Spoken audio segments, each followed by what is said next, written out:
The matter at hand is an understanding that in December 2020, allegedly for Christmas, during a time frame wherein allegedly there was a building-wide secret Santa, she was given envelopes with $2 in it each. 6 envelopes with $2 in it each. And she was told were just part of a Christmas gift. She did what she did with it, including entering it in evidence. Her concern is that what happened was fake accounts were set up with her identity, including in her pursuit of employment through temporary labor agencies, as well as in connection with a job she was told she had obtained, but was obstructed from being able to perform safely, and that she suspected and alleged was used in acts of fraud involving pension benefits for the person who gave her the Christmas money. Her concern is that there are people using her identity that are on some form of state assistance or public aid who otherwise are not qualified themselves, up to and including in consideration of having access to workers' compensation insurance, or that the companies that they're employed by have workers' insurance compensation schemes, perhaps with the same private insurer, so that there is some sort of advantage when it comes to other implications associated with contract bidding. These are her concerns. It would seem at this point they are justified. If he in fact has any sort of medical diagnosis as being mentally unstable, that needs to be taken into account in determining how to address factors related to his treatment and welfare, because more than enough has been provided to expose crime.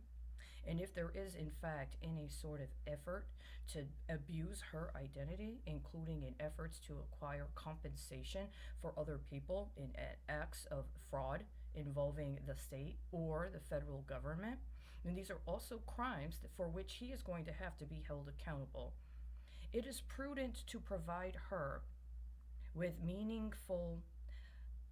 legitimate, verifiable, secured financial compensation for work she has already provided, up to and including recoveries on awards that have been acquired in consideration of allegations and prosecution for fraud. There are several years worth of fraud claims that have been registered, up to and including through the Department of Justice, and up to and including through the Office of MediCare and Medicaid services, regarding fraud involving Medicare and Medicaid. They go all the way back to November of 2016. There's also been a number of decisions by the Department of Justice alleging fraud in connection with local hospitals, including Texas hospitals. Her concern has been that these monetary fines are actually a metric scheme that are part of a futures racket, wherein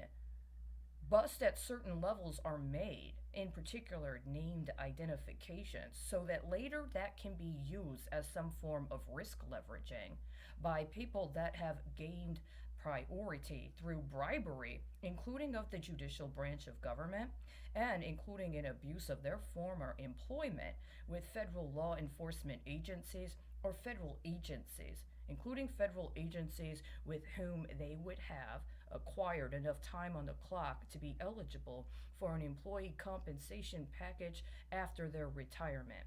and that they're using their pension benefits associated with their federal or state employment as part of a competitive bidding scheme that is actually illegal in connection with state contracting as part of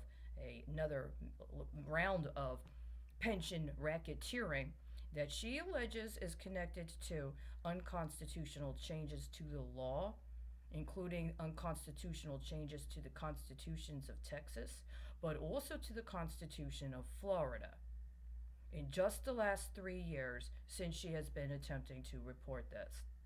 Additionally, there were allegations concerning this specific workers' compensation matter, insofar as they directly entail association with workers' compensation for domestic workers, brings up considerations that this kidnapping actually began formally and officially in the summer of 2016, after she had been in homeless shelters and attempted to report them for fraud,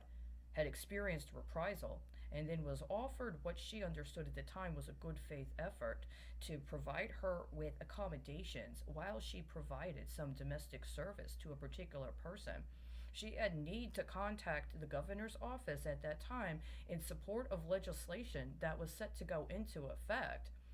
but was also evicted from that place where her passport was stolen and has since been ensnared in ever increasing levels of crime. Did the state of Illinois or did any affiliate of the AFL CIO, in connection with or through actors for the state of Illinois, conspire with actors in the state of Texas to traffic her in order to acquire